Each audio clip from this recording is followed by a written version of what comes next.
Chillingham Castle, a calming story for sleep. A note to listeners. This story is a fictional frame, a caretaker and a guest, walking through Chillingham Castle by lamplight, built around real research into Chillingham's documented history and its famous ghost legends. Wherever the caretaker speaks with certainty about dates, buildings, or discovered remains, that reflects genuine historical record. Wherever he speaks of what a ghost is said to have done, felt, or said, that is legend, old, well-loved, but unverifiable. He says as much himself, in his own words, as the story unfolds. Rest gently now, and let the old stones of Chillingham carry you toward sleep. Chapter 1. The Night Guest. Imagine waking up at 2:17 in the morning inside a medieval castle.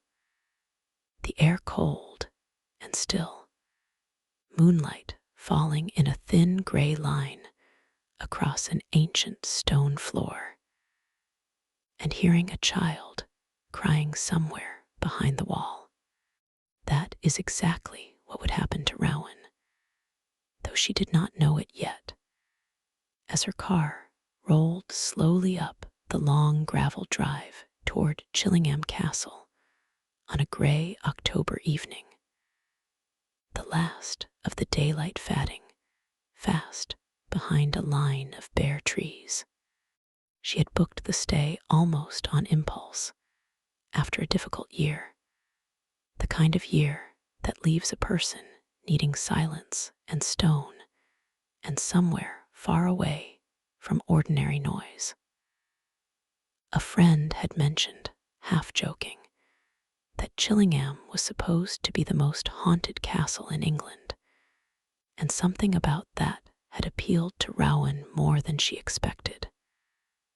Not the fear of it, the age of it, the idea of sleeping inside something that had stood, mostly unbothered by the passing centuries, since long before her own small worries had ever existed.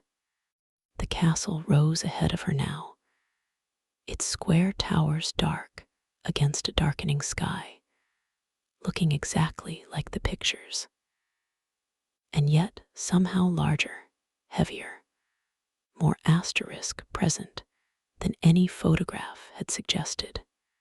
An old man stood waiting at the top of the stone steps beside the main door, a lantern already lit in his hand, though there was still enough daylight left that he hardly needed it. He wore a heavy wool coat and had the unhurried stillness of someone who had spent a great many years in exactly this spot, waiting for exactly this kind of arrival. "You'll be Rowan," he said, not quite a question, as she climbed out of the car. "I'm Alistair. I look after the place, such as it needs looking after. Mostly it looks after itself, being 900 years old, and rather set in its ways." Rowan laughed despite herself, some of the tension from the drive already easing. 900 years, she repeated. "I read that. I didn't quite believe it." "Believe it," Alistair said, holding the great door open for her. "Believe it and then spend the evening not quite believing it anyway, because that's what everyone does here. Come in out of the cold. I'll show you where you're sleeping, and if you've the patience for an old man's talking, I'll tell you a bit about where you've landed yourself." Inside, the entrance hall swallowed the last of the daylight almost entirely, replaced by the warm, uneven glow of lamps set along stone walls hung with old tapestries, and the dark shapes of ancient weapons and armor. Rowan's footsteps echoed strangely on the flagstones, the sound bouncing back at her from a ceiling she couldn't quite see in the gloom above. "It does that to everyone," Alistair said, watching her glance upward. "First time in, you keep looking up, as if the place is about to say something to you. Give it an hour. You'll stop noticing the size of it and start noticing the details instead. That's when it really gets interesting." He led her along a corridor lined with old portraits, stern faces in ruffs and armor, women in dark, formal gowns, all of them watching with the particular flat patience of oil paint, and up a narrow staircase that wound tightly enough that Rowan had to duck slightly at the turns. "This castle didn't start as a home, you understand," Alistair said as they climbed, his voice carrying easily back to her despite his unhurried pace. "It started as a monastery, believe it or not, back in the 1100s. Monks down on the low ground below Ross Hill. Peaceful sort of place, or as peaceful as anywhere got in those days. What happened to the monks? Border happened to them," Alistair said. "You're standing not far at all from Scotland here, and back then, that meant something rather different than it means today. By the 1200s, the fighting along this stretch of country had gotten serious enough that a monastery wasn't much use to anyone. So they built it up instead, turned it into a proper fortified house.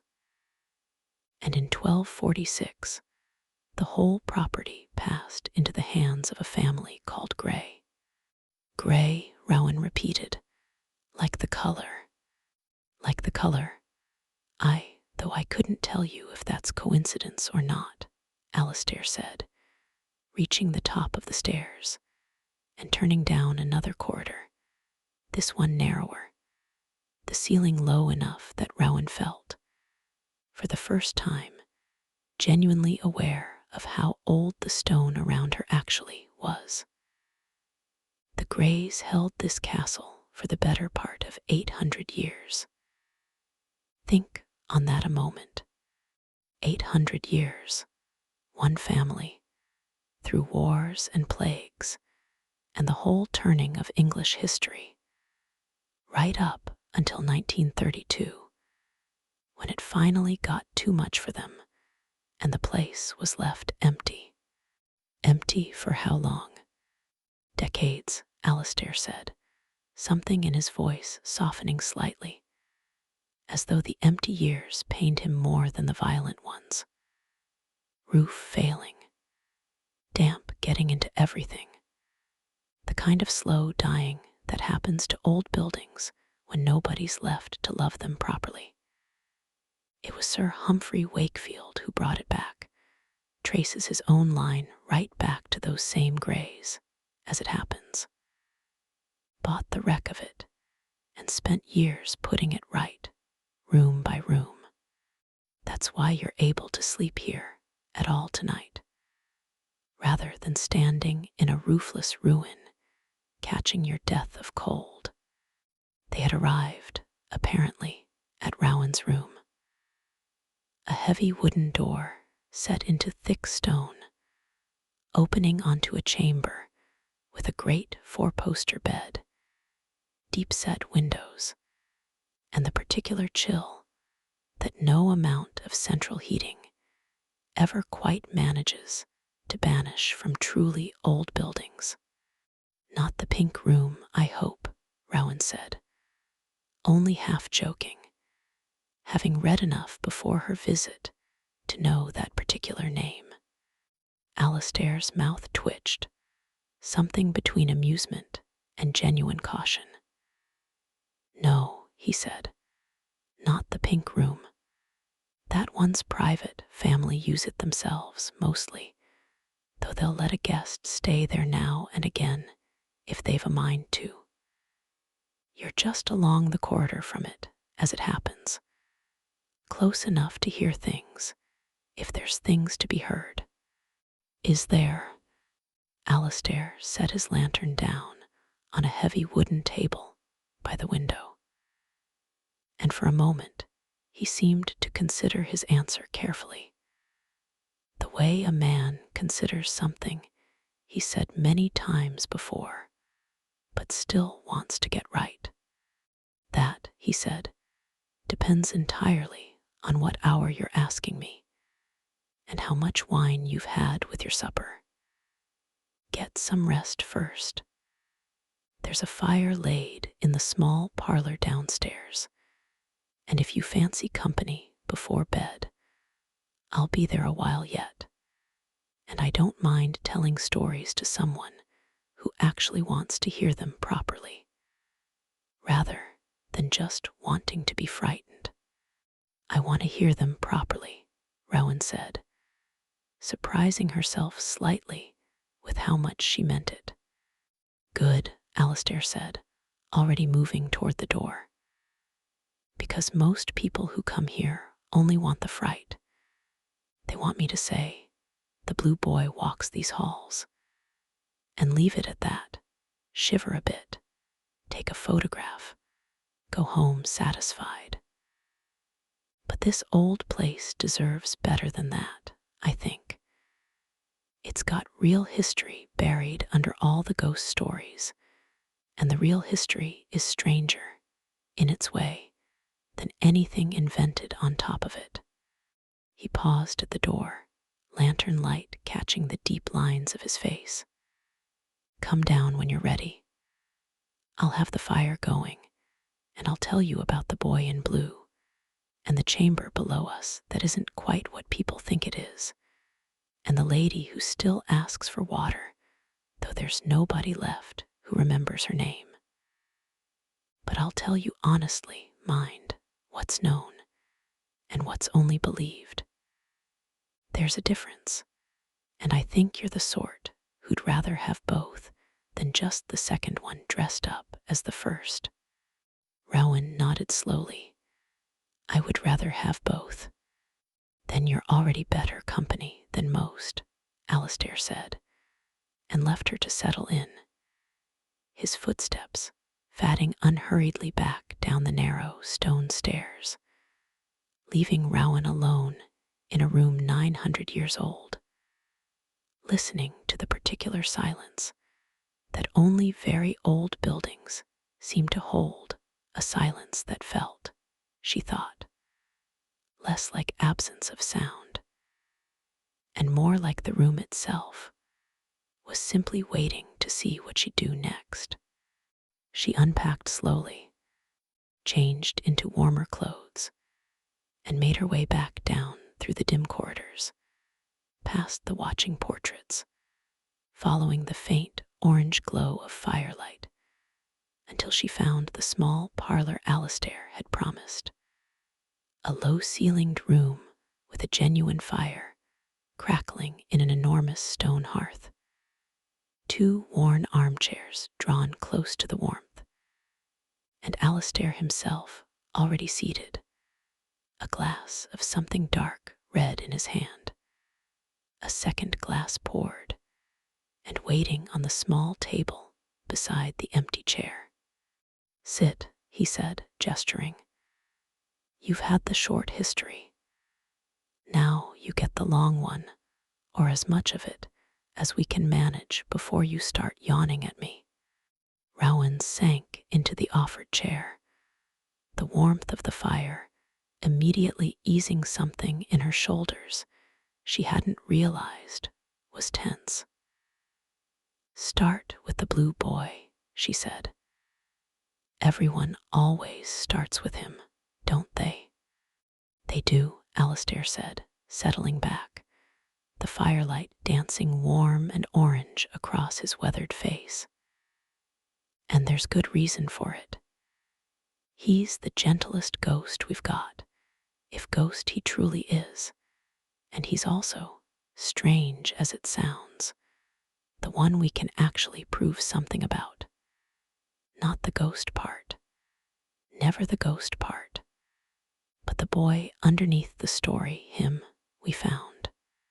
He took a slow sip of his wine, and outside, somewhere beyond the thick castle walls, the wind picked up, rattling faintly at old glass windows that had weathered 900 years of exactly such nights. "Let me tell it properly," Alistair said, "from the beginning." Chapter 2, The Blue Boy. "There's a room upstairs," Alistair began, "not far along from where you're sleeping tonight, called the Pink Room. Family use it themselves these days, though they'll let it out to a guest now and then, if the guest is the right sort, patient, curious, not the type who'll go running down the corridor at 2 in the morning, waking the whole household." "What happens at 2 in the morning?" Rowan asked. "Not 2, Alistair said. "Midnight, according to the old story. That's when it's meant to start a crying from somewhere inside the wall itself. Not next door, not down the hall. Inside the stone, as if the wall had swallowed a child whole and never quite finished the job, so that some small piece of him is still in there, still frightened, still calling out." He let that sit a moment in the firelit quiet before continuing. "The crying builds, they say, gets more desperate, the way a real child's crying does when nobody's coming to help. And then, just when it seems it can't get any worse, it stops all at once, like a held breath finally released. And in the silence after, a light begins. Blue, soft at first, then brighter, until some folks swear they've seen the shape of him standing there by the bed. A small boy, old-fashioned blue clothes, before he fades back into the wall he came from. Do people actually see him? Or just hear him? Both, according to the stories, though seeing him seems rarer than hearing him, Alistair said. One woman who stayed there years back now, this was told me she felt she had to say something to him, foolish as that sounds. Asked him, quiet as anything, if he was all right. And she swore to me, sitting in that very chair you're sitting in now, that just before the light faded, she heard him answer. One word. Cold asterisk, he said.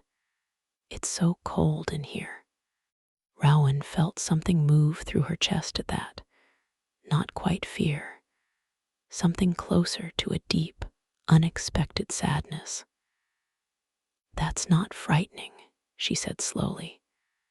That's just sad. That's exactly what everyone says, Alistair said, nodding as though she'd confirmed something he'd long suspected. Nobody who actually meets him comes away frightened. They come away wanting to help him somehow, which is a strange thing for a ghost story to make a person feel. He's not angry. He's just cold and lonely and small and stuck. He was quiet for a moment, watching the fire. Now, he said, here's where I have to be honest with you, because I promised you both halves of the story, not just the shivery one. For most of this castle's ghosts, that's as far as it goes, a good tale. No way to prove a word of it. Take it or leave it as you like. But the Blue Boy's different, because during the renovation work, back when Sir Humphrey was putting this whole place right again, the workers were in that section of wall, structural repairs. Nothing to do with ghost hunting at all. And they found something. What did they find? Bones, Alistair said simply. A child's bones, sealed up inside that very wall, wrapped in what was left of some old fabric, and the fabric, what survived of it after all that time, was blue. The fire popped softly in the silence that followed. They didn't leave him there, I hope, Rowan said quietly. No, Alistair said. Gave him a proper burial, finally, whoever he was. Nobody knows his name. Nobody knows how he came to be sealed up in that wall, or why, or how long he'd been forgotten in there before the workers' tools happened to break through to him. That part of it, the asterisk, why asterisk, that's simply gone. Lost to time, same as so much else in a place this old. And after they buried him, did the crying stop? For years, they say it did, Alistair said. Room went quiet a long while. But then, once the family started letting guests stay there again, new reports started, not the crying this time, mind, and not the little shape by the bed. Just a flash. Blue light, sudden, gone again, before you can properly look at it. More than one guest has seen it, on different visits, no connection to each other at all. An electrical fault, probably, Rowan offered, though even as she said it, the explanation felt thinner than she wanted it to. That's what folk always say first, Alistair agreed, and fair enough. It's the sensible thing to think. Except there's no wiring at all through that particular stretch of wall. Never has been. Sir Humphreys said as much himself, more than once, usually with a shrug, as if even he's given up trying to explain it, and simply lets it be what it is. He set his glass down and looked at Rowan directly, his expression serious now, in a way it hadn't quite been before. Here's what I can tell you is true, he said. A child died in this castle, at some point in its long history, under circumstances bad enough that his body was hidden in a wall instead of given a proper grave. That's not folklore. That's not a story dressed up to frighten tourists. Workmen found actual bones, wrapped in actual blue fabric, and that child was given a proper Christian burial only because renovation work happened to break through to where he'd been left. Everything past that, the crying, the light, the small voice asking about the cold, that's the part I can't promise you. That's the part that's only ever been told, never proven. But I'll say this much, having lived alongside this old place as long as I have, I don't think people go inventing quite that particular kind of gentle, sad story without something real sitting underneath it somewhere. Rowan was quiet for a long moment, staring into the fire. Do you believe it? She asked finally. Not the proof part, the rest of it. Do you believe he's really there? Alistair considered this with the unhurried care of a man who had clearly been asked the question many times before and had never once given a flippant answer to it. I believe, he said slowly, that something happened to that child terrible enough that it's still worth telling, all these years later. Whether that's a spirit lingering in a wall, or just a story this old castle can't quite let go of, I couldn't rightly say. Maybe there's not so much difference between the two as we'd like to think. A place remembers what happened in it, one way or another. Sometimes that remembering takes the shape of a ghost. Sometimes it just takes the shape of a story that refuses to be forgotten. Either way, that boy's not been forgotten. Not by this castle, and not by the people who keep telling his story generation after generation. Perhaps that's its own kind of being remembered, whether or not there's truly a boy still standing in that wall to know it. He refilled his glass, and Rowan's along with it, before continuing. Now, he said, his tone shifting slightly, gathering itself for what was clearly, to him, a heavier subject. If you've the stomach for it, I'll tell you about what's below us. The dungeon, and the story of the man they say ran it. That one's a bit different in shape, because there, it's almost the opposite problem. Everyone's dead certain of the man's name and the things he did. And it's that certainty, strangely enough, that I have to ask you to be a bit more careful with. Chapter 3, The Torture Chamber. There's a room beneath this castle, Alistair said, leaning forward slightly, the firelight deepening the lines around his eyes, cut straight into the stone foundation. No proper window to it, just one narrow arrow slit, barely wide enough to let a blade of daylight through. That's the real dungeon, not the room they show visitors today, with all the devices laid out for viewing mind. The real one's smaller, meaner, and considerably less comfortable to stand in for long. There's a difference, Rowan asked, between the real one and the one people visit. There is, Alistair said. The chamber open to visitors now, with the rack and the Iron Maiden, and all the rest laid out for people to gawk at. That's a display, put together to show what such places generally held. But the actual historical torture chambers, the ones genuinely used during the worst of the border years, are sealed up now, underneath what's the tea room today, closed off, so the story goes, after a séance went badly wrong down there at some point. Though I couldn't tell you the particulars of that, and I'm not sure anyone still living properly can.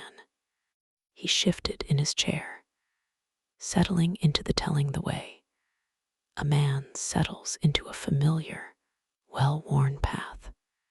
But the small dungeon, the real one, still open below us. That one I can show you plainly enough tomorrow, if you'd like, and you'll see for yourself what's genuinely there. Scratches on the wall, for one. Little tally marks, cut into the stone by hand, one line after another. Prisoners keeping count of the days, most likely, whether counting toward some hoped-for release, or simply trying to hold onto some sense of time passing at all, we can't say. But they're real, those marks. You can put your own finger against them tomorrow, if you've a mind to, and feel exactly what some poor soul carved there, centuries and centuries back. That's worse than any ghost story, Rowan said quietly. It is, rather, Alistair agreed. And there's more besides. A trapdoor in that dungeon floor, leading down to a vault below. And in that vault, real bones were found. A child's bones this time as well, though a different child entirely from the one in the wall upstairs. No fabric with these, no clue at all as to who the child was, or how they came to be down there. Just bones, left where nobody thought to properly bury them, until somebody eventually did. Rowan wrapped her hands more tightly around her glass. How many children did this castle lose? More than anyone's kept proper count of, I'd imagine, Alistair said, his voice heavier now. This was a war fortress for a very long stretch of its life, right on a border that saw fighting for generations on end. Edward I himself stayed here in 1298, using the place as a base while he fought against William Wallace's forces up in Scotland. That's not legend, mind. That's recorded history, plain as anything. And where you've got a war fortress sitting on a real border, holding real prisoners, you're going to have real suffering. That much I can promise you without any hesitation at all. And this is where the torturer comes in, Rowan said. The one everyone talks about. Aye, Alistair said, and something in his tone shifted, grew more careful, more deliberate. John Sage, they call him. And I'll tell you the story exactly as it's told, because it's a good story, and it deserves telling properly. But then I'm going to tell you something else after, and I need you to hear that second part, just as clearly as the first. He settled back, the fire throwing long shadows across the low ceiling above them. The story goes that Sage started as a soldier, a lieutenant under Edward's command, fighting against the Scots, same as everyone else stationed here in those years. Took an injury to the leg, badly enough that he couldn't fight on anymore, and rather than send him away entirely, the king is said to have given him a new position instead, torturer of Chillingham, charged with getting information out of Scottish prisoners, and simply punishing them besides, soldiers and spies.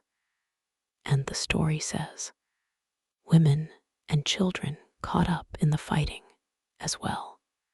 That's horrifying.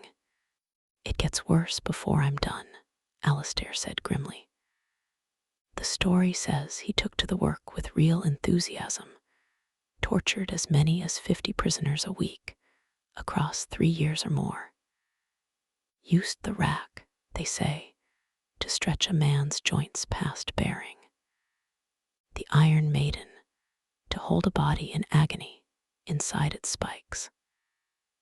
Some versions even say he built a barrel lined with iron nails, rolled prisoners down through it for the cruelty of it. He paused, letting the weight of it settle before continuing.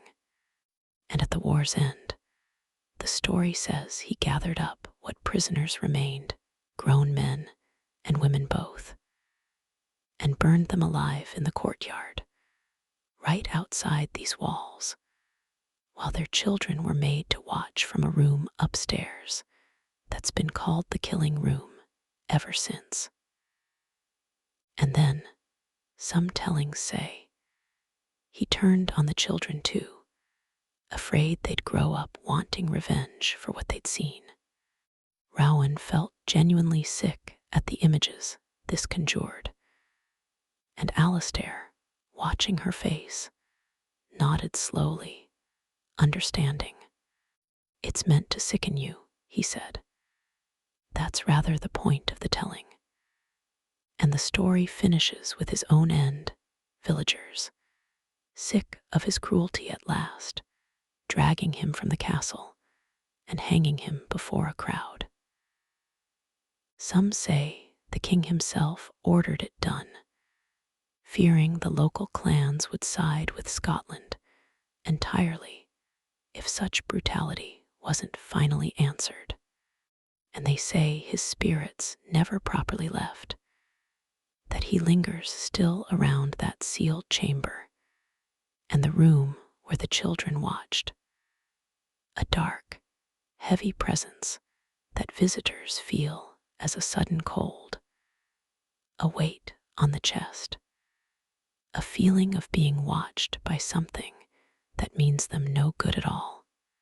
He fell silent for a moment, and the fire cracked loudly in the quiet, making Rowan startle slightly. "Now," Alastair said, his voice changing again, growing careful and slow.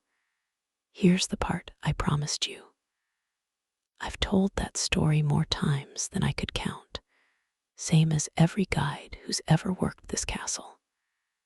And I'll tell you plainly, I have never once found a single genuine record from that period or any other, confirming that a man named John Sage actually existed. No court document, no official appointment nomming him torturer under Edward, no record at all of his death, hanged or otherwise." Rowan blinked, surprised. "So none of it's true."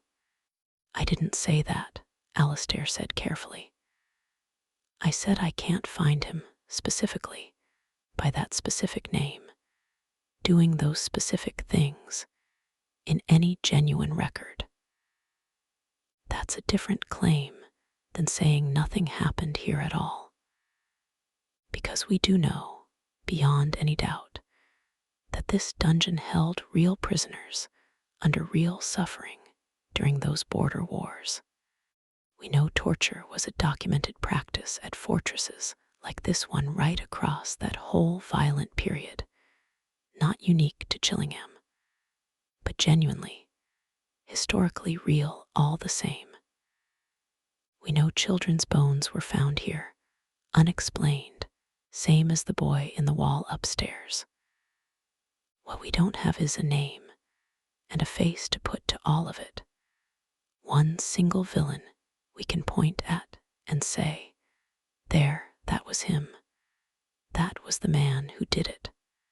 So somebody made him up, or somebody real did terrible things here over generations, and eventually all of it got folded together into one memorable figure, because that's simply easier for people to hold on to than a vague, faceless horror stretched out across centuries," Alastair said.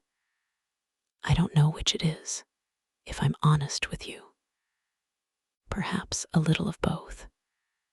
But I'll tell you what troubles me more than any invented torturer ever could. It's that the real horror here doesn't actually need him at all. This little stone room, the one you'll stand in yourself tomorrow if you choose to, genuinely held frightened people. For real, for generations. Some of whom left nothing behind, but scratch marks on a wall, and in one case, bones with no name at all attached to them. That's true whether or not John Sage himself ever drew breath." Rowan sat with that a long moment, the fire's warmth suddenly feeling less like comfort, and more like the only thing standing between her and the cold, ancient stone all around them. "That's somehow worse," she said quietly, "than if he'd been entirely real." "I've thought the same myself more than once," Alastair admitted. "A villain gives you somewhere to put your fear, takes it out of the walls, and puts it into one man, long dead, safely finished. Without him, the fear's got nowhere to go. It just stays in the stone." He drank the last of his wine and set the glass down with the air of a man closing one chapter before opening the next. "Shall I go on?" he asked. "Or would you rather I let that one settle a while first?" "Go on," Rowan said, though her voice was quieter now than it had been.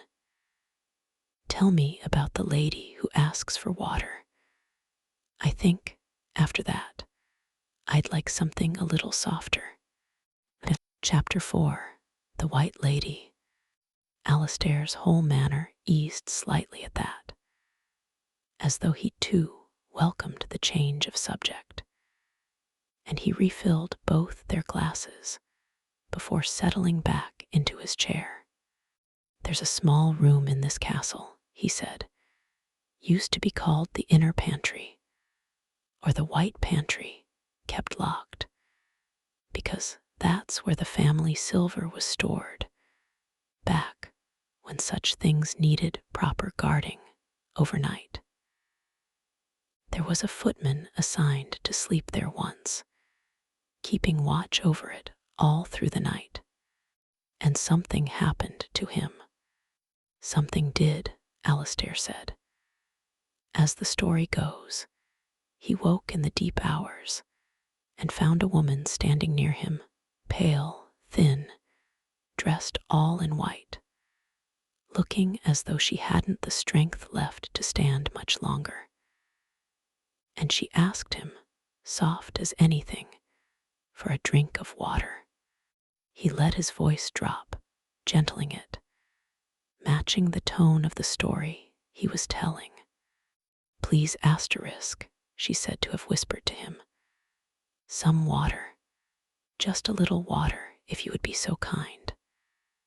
And the footman, moved by how frail she seemed, poured her a cup straight away and turned to give it to her.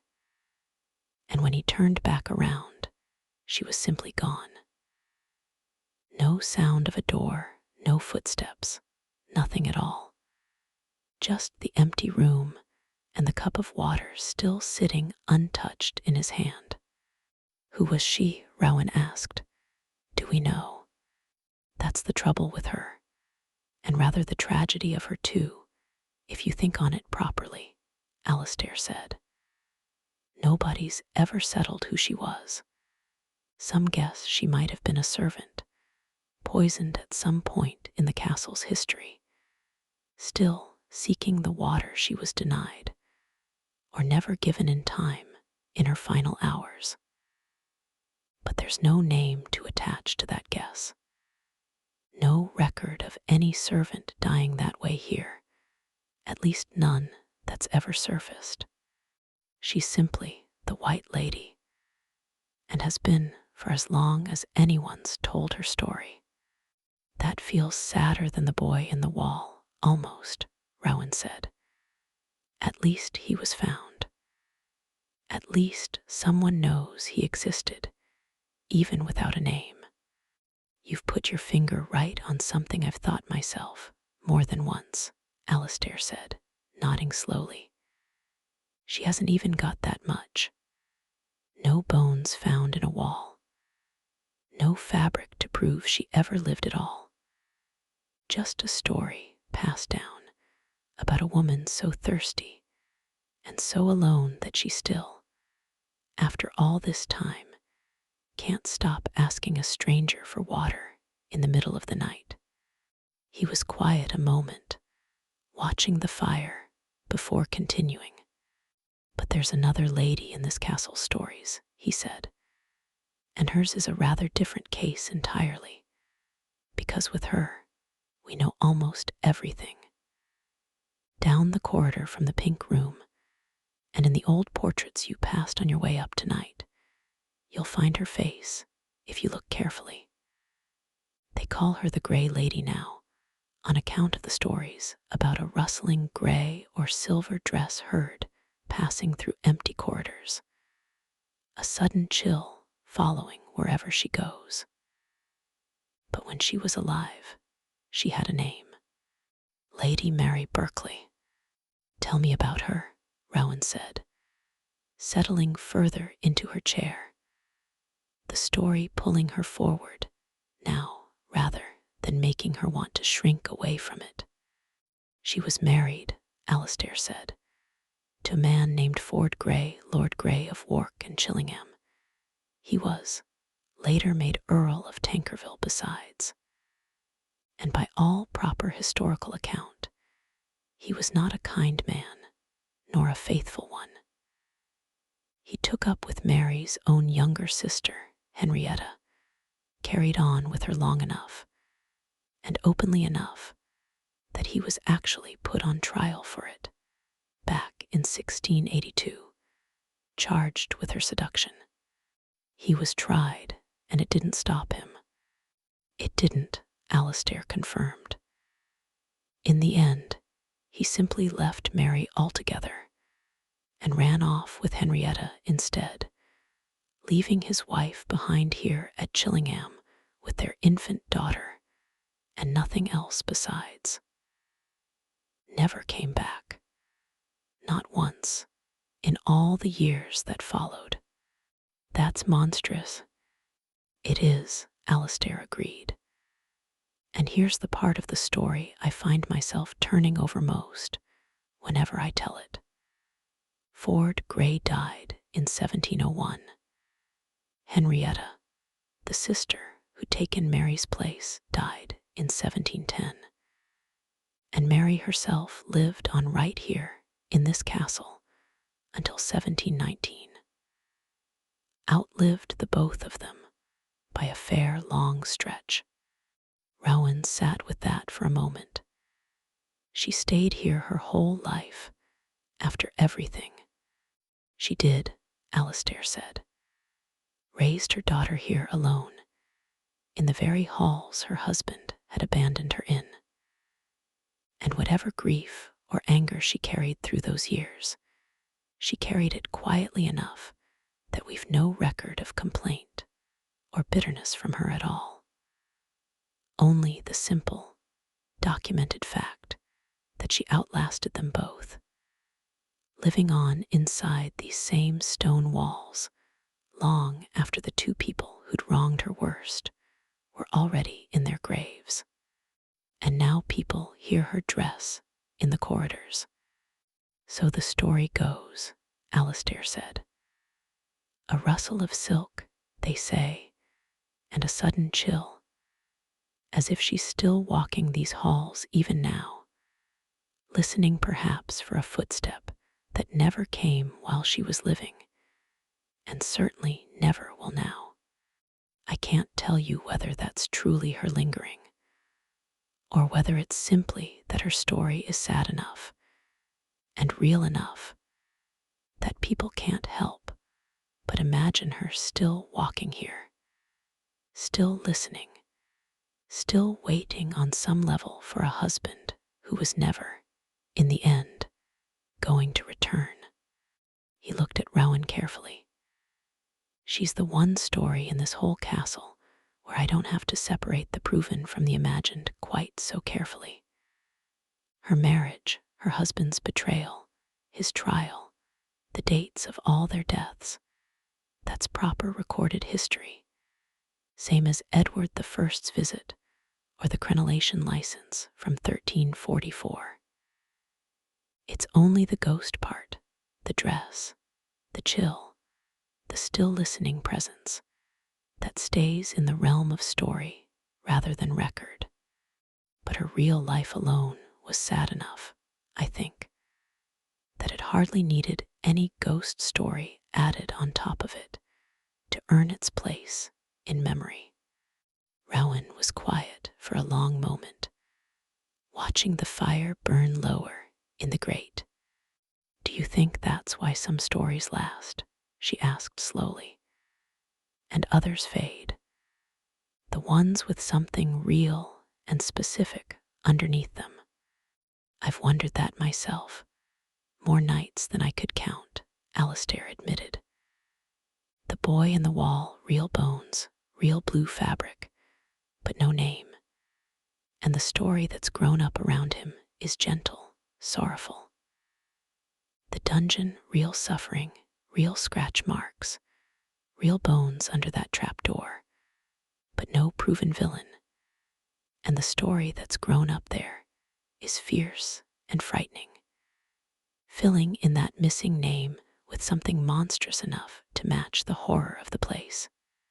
And Lady Mary, real name, real dates, real documented heartbreak. And the story that's grown around her is quiet, patient, almost gentle in its sadness, because the truth itself was already sad enough without needing embellishment. He set his empty glass down finally. The fire burned down now to a low, steady glow.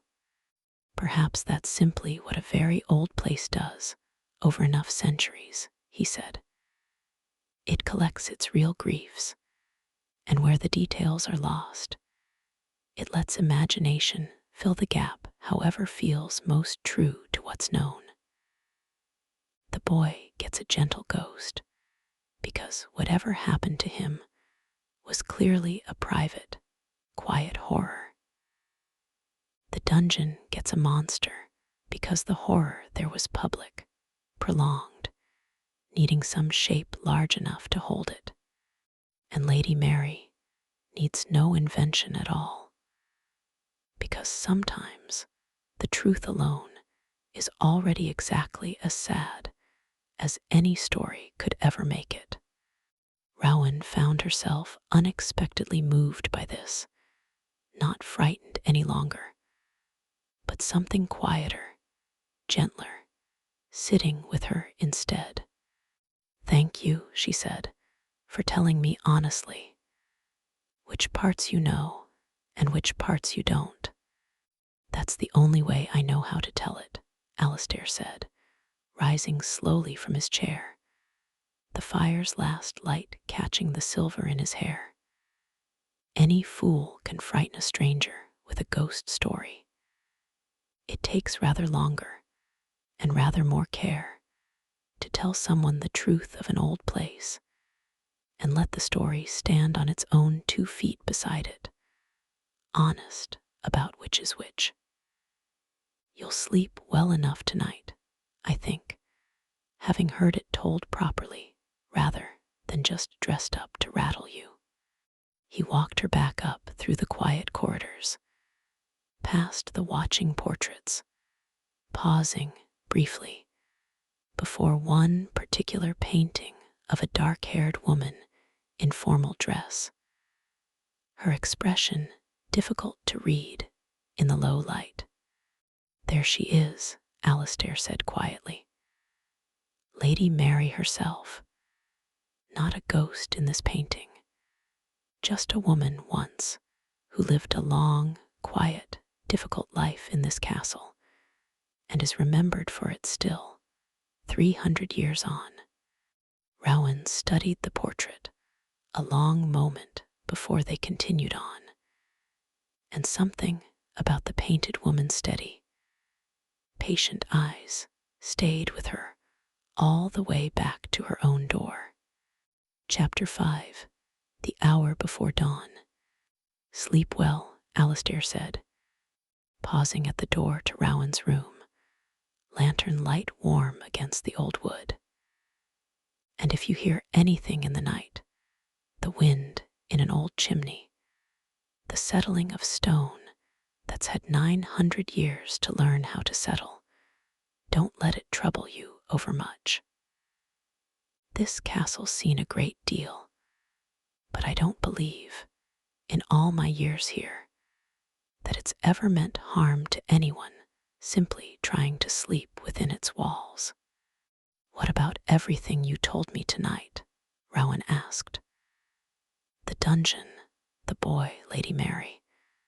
Doesn't any of it trouble you, living here the way you do?" Alistair considered this with the same unhurried care he'd given every question that evening. "It did, when I was younger," he admitted. "Now, I think of it differently. This castle held real suffering, no question. The border wars were savage. The dungeon was genuinely cruel.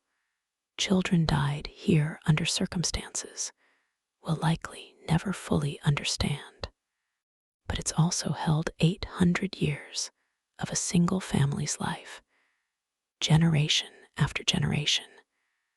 And it's held its own slow healing too, in its way, standing empty, nearly lost, and then brought carefully back by people who loved it enough to do the work. I think a place can hold both those things at once, the horror and the healing, I don't think one erases the other. I think they simply sit together, the way old grief and old love always seem to in any place or any person that's lived long enough to gather both. He bid her good night then, and made his way back down the narrow stairs, his footsteps fading into the vast, patient quiet of the sleeping castle. Rowan lay in the great four-poster bed a long while before sleep finally found her, listening to the particular silence of a building old enough to have outlasted everyone who had ever loved or feared it. She thought of the boy in the wall, cold and small and finally found. She thought of the dungeon below her, its scratched tally marks, its trap door, and the small bones beneath it, and the villain who might never have truly existed at all, standing in for a horror too large and too faceless to otherwise hold. She thought of Lady Mary, real and named and documented, walking these same halls 300 years before her, waiting for a husband who was never, in the end, coming home. What Alistair had told her plainly, without embellishment, settled into her memory clearly. The monastery that became a fortress, the Grey family's 8 centuries of ownership, Edward I's genuine stay in 1298, the 1344 license to fortify and crenellate, the 1536 attack by the Percy family during the Pilgrimage of Grace, the castle's abandonment in 1932, and its careful, decades-long restoration since.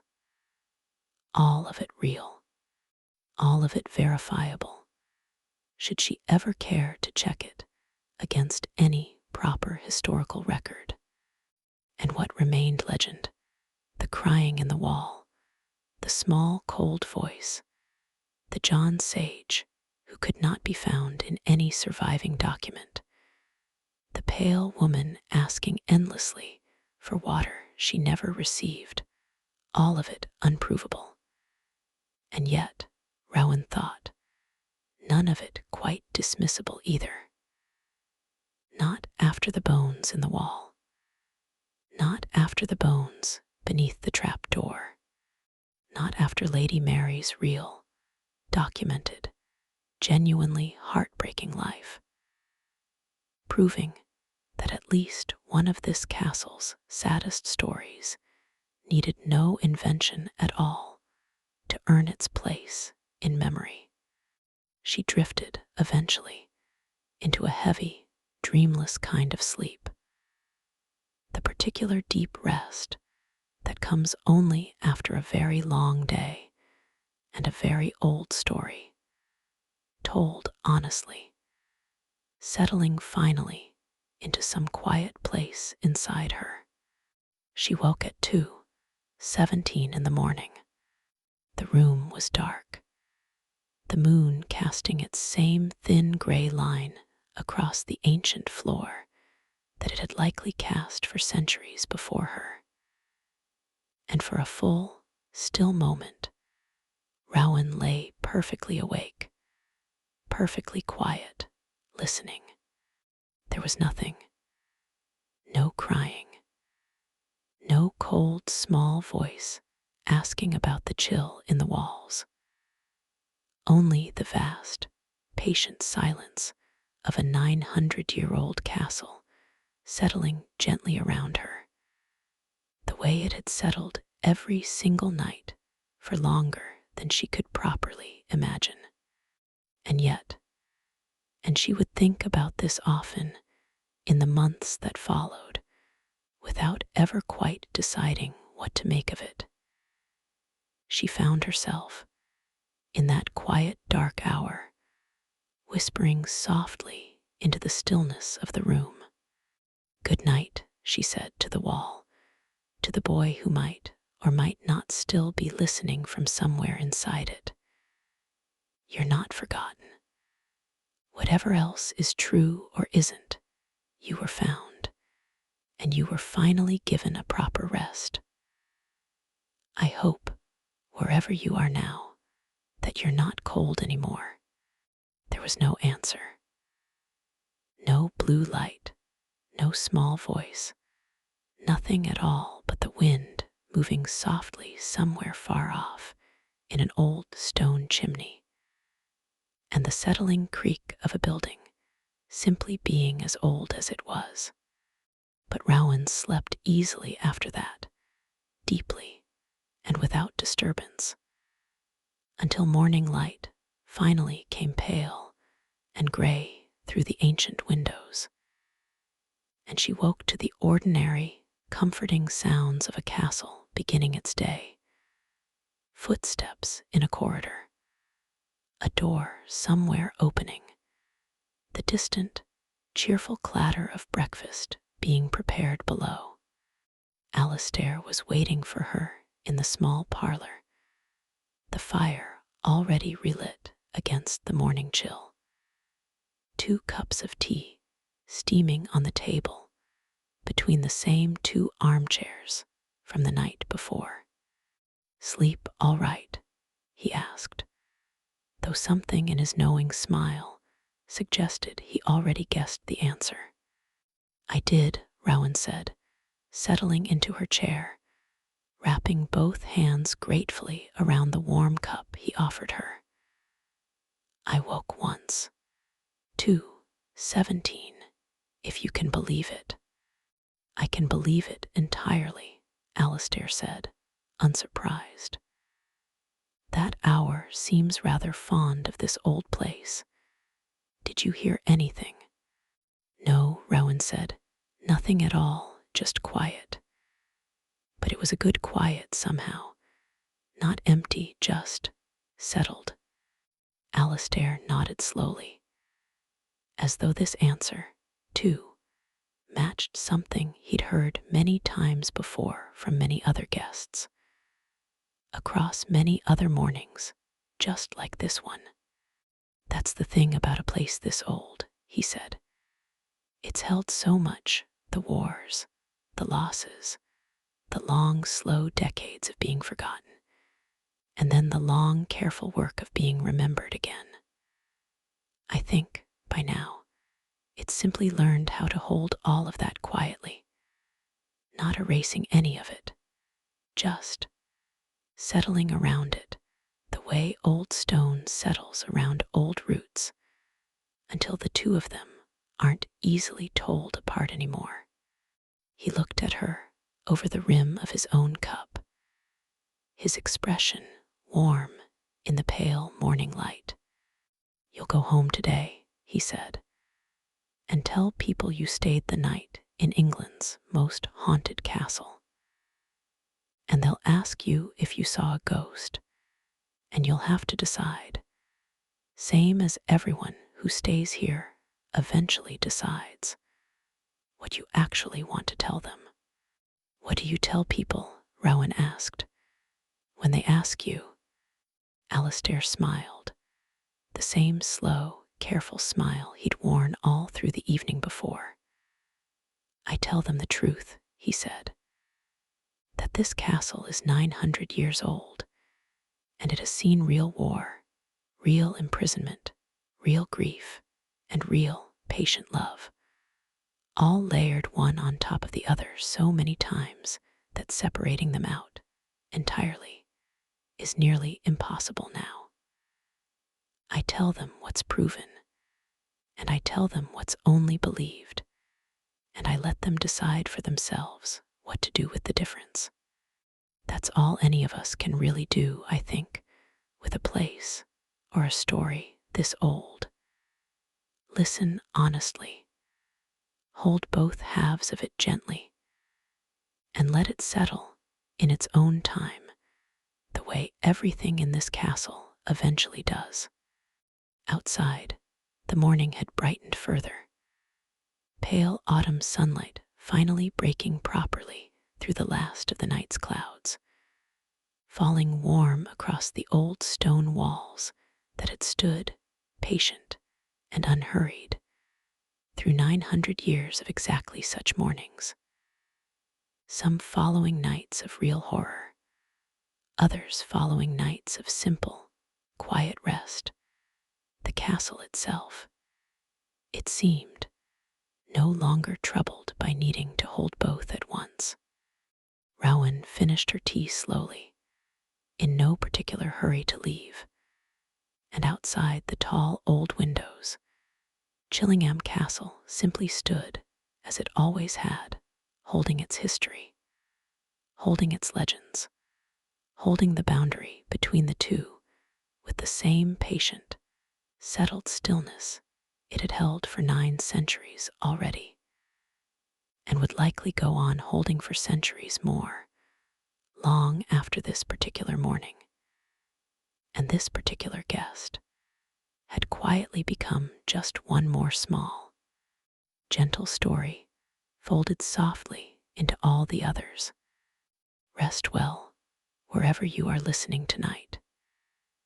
And if you should wake some far-off night at 2:17 in the morning, inside walls far older than yourself, perhaps you'll simply listen a while, as Rowan did, and find, more often than not, only the deep, settled quiet of a place that has finally learned how to hold its own long history gently, letting you rest undisturbed within it until morning comes.